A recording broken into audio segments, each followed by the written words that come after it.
রাসূলুল্লাহ সাল্লাল্লাহু আলাইহি সাল্লামকে আল্লাহ তাআলা যখন দুনিয়ার বুকে প্রেরণ করেছিলেন, তখন যে সময়টা ছিল আরব জাহেলিয়াতের যুগ, ওই যুগকে ইতিহাস এখনো বর্বর যুগ বলে আখ্যায়িত করে।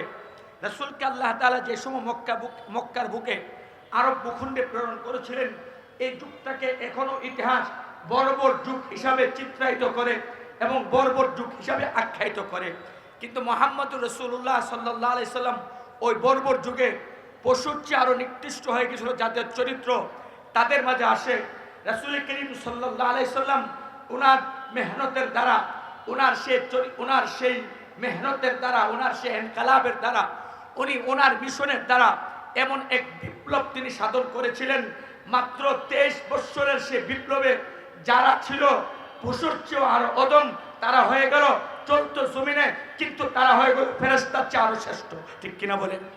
সাহাবায়ে কেরাম এরা রাসূল সাল্লাল্লাহু আলাইহি সাল্লামের আদর্শ গ্রহণের আগে এরা তো তাদের চরিত্র তো পশুর চেয়ে আরো অদম ছিল, কিন্তু যেই তারা রাসূলের আদর্শকে নিজের ভিতরে আনছেন, রাসূল করিম সাল্লাল্লাহু আলাইহি ওয়াসাল্লাম সুন্নাহ মতো জীবনযাপন করছেন, রাসূলের দীর্ঘ 23 বৎসরের এই মিশনে রাসূল করিম সাল্লাল্লাহু আলাইহি সাল্লাম পুরা বিশ্ববাসীকে দেখাই দিলেন যে অল্প সময়ের মেহনতে, অস্ত্র ছাড়া অল্প সময়ের মেহনতে একটা লোক সেই মুহাম্মদুল আরবি ওনার এক মেহনতের দ্বারা ওনার এই মিশনকে আল্লাহ তাআলা দীর্ঘ 23 বছরের মেহনতে আল্লাহ তাআলা সফলতার চূড়ান্ত পর্যায়ে পৌঁছে দিয়েছেন। ঠিক কিনা বলে? রাসূল করিম সাল্লাল্লাহু আলাইহি ওয়াসাল্লামের এই মিশন, যে রাসূল যে অত অল্প সময়ে এই কুফর শিরকের আস্তানা ভেঙে দিয়ে, রাসূল করিম সাল্লাল্লাহু আলাইহি ওয়াসাল্লাম জুলুম এবং সাতামের আস্তানা ভেঙে দিয়ে ন্যায় এবং ইনসাফ প্রতিষ্ঠা করেছিলেন সমাজে, এর পিছনে রাসূল করিম সাল্লাল্লাহু আলাইহি ওয়াসাল্লাম যে সমস্ত গুণগুলো কাজ করেছে, রাসূলের তো গুণের অভাব ছিল না। কিন্তু ইতিহাস বিজ্ঞান বলেন, সিরাত বিজ্ঞান বলেন যে রাসূলের এই মিশন সফল হওয়ার পিছনে, অল্প সময়ে রাসূলের এই মিশন সফল হওয়ার পিছনে দুইটা বিষয় সবচেয়ে বেশি কাজ করছে। তার মধ্যে একটা হলো রাসূল করিম সাল্লাল্লাহু আলাইহি ওয়াসাল্লামের আখলাক এবং রাসূলের দয়া, আর দ্বিতীয় হলো রাসূল যা বলতেন তা আগে নিজে করতেন।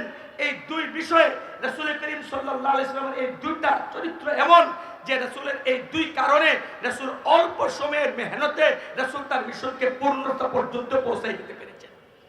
দেখেন রাসূল সাল্লাল্লাহু আলাইহি ওয়াসাল্লামের আখলাক কেমন ছিল। রাসূল করিম সাল্লাল্লাহু আলাইহি ওয়াসাল্লামের আখলাকের আলোচনা তো দীর্ঘ সময় করা যাবে, কিন্তু কিছু কিছু বিষয় আপনাদের সামনে একটু আলোচনা করি। অনেকে বলে, বিশেষ করে ইহুদ নাসারারা যারা ইসলাম বিদ্বেষী, এরা বলে যে ইসলামের প্রচার প্রসার হয়েছে তরবারি জোরে যুদ্ধের মাধ্যমে, কিন্তু এটা সম্পূর্ণ ইসলামের উপর একটা অপবাদ। কারণ ইসলাম মুহাম্মদুর রাসূলুল্লাহ যখন ইসলামের দাওয়াত দিতেছিলেন, দীর্ঘ 13 বৎসরের মক্কি জিন্দেগিতে রাসূল কোনো অস্ত্র ওঠান নাই, সাহাবায়ে কেরামও কোনো অস্ত্র ওঠায় নাই, শুধু মার খেয়েছেন। এখন প্রশ্ন হলো, যদি বলো অস্ত্রের জোরে তরবারির দ্বারা ইসলামের প্রচার প্রসার হয়েছে, তা আমাদের প্রশ্ন, আবু বকর কোন তরবারি জোরে মুসলমান হয়েছে, উমর কোন তরবারি জোরে মুসলমান হয়েছে, রাসূলের মক্কি জীবনে 13 বৎসরে যারা মুসলমান হয়েছে তারা কোন তরবারি জোরে মুসলমান হয়েছে? তখন তো রাসূলের কোনো শক্তিও ছিল না, রাসূলের তরবারিও ছিল না, তখন তারা কোন তরবারি জোরে মুসলমান হয়েছে? তাহলে স্পষ্ট কথা যে ইসলামের প্রচার প্রসার তরবারি জোরে হয় নাই, ইসলামের প্রচার প্রসার হয়েছে মুহাম্মদুর রাসূলুল্লাহর আখলাকের জোরে, মুহাম্মদুর রাসূলুল্লাহ সাল্লাল্লাহু আলাইহি ওয়াসাল্লাম চরিত্রের জোরে। ঠিক কিনা বলেন? ইসলামের প্রচার প্রসার রাসূল যে বিপ্লব সাধন করেছেন, এর পিছনে সবচেয়ে বড় যে বিষয়টা কাজ করেছিল রাসূলের আখলাক। যেন হাদিসের কিতাব পড়লে আমাদের সামনে স্পষ্ট হয় রাসূল কেমন আখলাকি ছিলেন। রাসূল করিম সাল্লাল্লাহু আলাইহি সাল্লাম উম্মতের প্রতি কেমন দরদ ছিল রাসূলের। একজন বেঈমান রাসূলের উপর আক্রমণ করে, কিন্তু তারপরও রাসূলের দরদ উপচে পড়ে, হায় এরা তো বুঝে না। তাইফে রাসূল গিয়েছেন, তাইফবাসী রাসূলের উপর আক্রমণ করেছে, রাসূলকে রক্তাক্ত করেছে, কিন্তু রাসূলের ভিতরে প্রতিশোধের স্পৃহা আসে নাই, বরং রাসূলের ভিতরে দরদ আসছে, হায় এরা তো বুঝে না, হায় এরা তো বুঝে না। কিভাবে বললে তারা বুঝবে, কিভাবে বললে তাদেরকে জাহান্নাম থেকে বাঁচানো যাবে? রাসূল সেই দরদ দিয়ে রাসূল তাদের ব্যাপারে আল্লাহর কাছে কথা বলতেছিলেন, দোয়া করতেছিলেন, কিন্তু প্রতিশোধের স্পৃহা আসে নাই। একবারের ঘটনা, রাসূল করিম সাল্লাল্লাহু আলাইহি ওয়াসাল্লাম মদিনা শরীফে, মদিনা শরীফে মসজিদ নববীতে একবার এক বেদুইন আসছে। আচ্ছা, মসজিদ নববী তখন তো এখনকার মতো এত সুন্দর টাইলস করা ছিল না, কাঁচা ছিল, খেজুর গাছের চালা ছিল। তো কাঁচা একজন সাহাবী আসছে, উনি বেদুইন, আদব কায়দার সম্পর্কে ততটা অবগত না। উনি আইসা রাসূলের সাথে কথা বলবে, ওনার পেশাবের দরকার হয়েছে। উনি মসজিদের কোনার বসে পেশাব করা শুরু করে দিয়েছে। বলেন তো, মসজিদের ভিতরে বসে যদি পেশাব করে, আমাদের ব্রাহ্মণবাড়িয়ার কোনো মসজিদে যদি এমন ঘটনা কেউ ঘটায়, বলেন তো অবস্থাটা কেমন হবে? সে জানদানি আবার যেতে পারবো? জানদানি বাড়ি যেতে পারবে? কিন্তু রাসূলের আদর্শ দেখেন, সাহাবায়ে কেরাম রিদওয়ানুল্লাহি আলাইহিম আজমাইন যখন তাকে বাধা দিতে গেল, রাসূল স্পষ্ট বলেন, দাউহু, তাকে বাধা দিও না, লা তুজরিমু, তার পেশাব করতেছে, পেশাব করা বন্ধ করো। রাসূল তাদেরকে, সাহাবাদেরকে বললেন, সে পেশাব করতেছে, পেশাব করতে থাকুক, তার পেশাব করা বন্ধ করো না, তাকে দৌড়ানি দিও না। কেন? এর পেছনে কারণ আছে।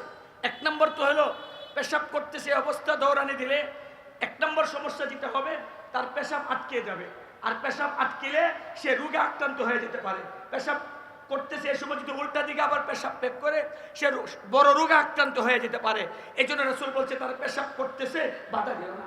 এটা একটা ডাক্তারি বিষয় এবং রাসূল সুন্নাহ, যে কোনো বাচ্চাও যদি পেশাব করতে থাকে, বাচ্চা পেশাব করতেছে এখানে, তাকে করতে দাও, তখন তাকে দৌড়ানি দিও না, বাধা দিও না। কারণ সে দৌড়ানি দিলে, বাধা দিলে তার পেশাব আটকে এটা তার বড় রোগের কারণ হয়ে যেতে পারে। তো রাসূল বললেন, তার পেশাব করতে, তার পেশাব করা বন্ধ করো না, তাকে পেশাব করতে দাও। এক। দুই নম্বর, এখন সে পেশাব এক কোনায় বসে করতেছে, এক জায়গায় বসে করতেছে, এখন যদি তাকে দৌড়ানি দেওয়া হয়, পেশাব তার সাথে সাথেই বন্ধ হবে না, পেশাব করালে সে দৌড় দিবে। তো দৌড় দিলে কি হবে? শুধু এক জায়গায় পেশাব করবে না, আর পুরা মসজিদ পেশাব আরো ছড়ায় যাবে, ঠিক কিনা বলে? এই জন্য রাসূল বললো যে না, তাকে বাধা দেও না, তাকে পেশাব করতে দাও। আচ্ছা, তার দিকে লক্ষ্য করে রাসূল তাকে পেশাব করা অবস্থায় তাকে বাধা দিতে নিষেধ করলেন। ওই সাহাবী পেশাব করলো, পেশাব করা শেষ হলো। এখন তো রাসূল তাকে ধমক দিতে পারতেন, যে মিয়া তুমি মসজিদে বসে পেশাব করছো, ধমক দিতে পারতেন। কিন্তু দেখেন মুহাম্মদ রাসূলুল্লাহর আখলাক কি। মুহাম্মদ রাসূলুল্লাহ সাল্লাল্লাহু আলাইহি সাল্লাম এবার তাকে ডাক দিছে, ডাক দিয়ে তাকে বুঝাইতেছে, বাবা, এটা আল্লাহর ঘর, আল্লাহর ঘর মসজিদ, এটা ইবাদতের জায়গা, আল্লাহকে সেজদার স্থান। এখানে আল্লাহর বান্দারা আল্লাহকে সেজদা করে, আল্লাহর ইবাদত করে। এখানে পেশাব পায়খানা করার জায়গা না। এটা নাপাক করলে আল্লাহর বান্দাদের ইবাদতের ব্যাঘাত হবে। এইভাবে নরম নরম কথা কইয়া ওই সাহাবীকে বুঝদিলেন। এবার সাহাবী বুঝলেন এটা তার বড় অপরাধ হয়ে গেছে, সাহাবীতে তার বড় অপরাধ হয়ে গেছে। এখন রাসূল করিম সাল্লাল্লাহু আলাইহি ওয়াসাল্লাম তাকে বুঝায়া, এবার রাসূল সাল্লাল্লাহু আলাইহি ওয়াসাল্লামের এই আখলাক এসে আকৃষ্ট হয়ে গেল। এবার আকৃষ্ট হয়ে এবার সে রাসূলকে বলল, ইয়া রাসূলুল্লাহ, আপনি আমাকে কালিমা পড়ে মুসলমান বানায় দিন। এবার সে কালিমা পড়ে মুসলমান হয়ে গেল। এখন সে তার কওমে যাবে, যাবার পথে রাসূল করিম সাল্লাল্লাহু আলাইহি ওয়াসাল্লাম তাকে নিজের কাপড় হাদিয়া হিসেবে দিয়ে দিলেন। যাও, এই কাপড়টা তোমাকে দিয়ে দিলাম। নিজের চাদর হাদিয়া স্বরূপ দিয়ে দিলেন। ওই সাহাবীর চাদর নিয়ে খুশি, আমি মসজিদে পেশাব করে দিলাম, রাসূল আমাকে ধমক দিল না, আমাকে নরম নরম কথাকে বুঝাইলো, আবার আমাকে কাপড়ও হাদিয়া দিল। সাধারণ ব্যক্তি না তিনি, তিনি অবশ্যই আল্লাহর রাসূল, কারণ আল্লাহর রাসূল ছাড়া কেউ আচরণ করতে পারে না।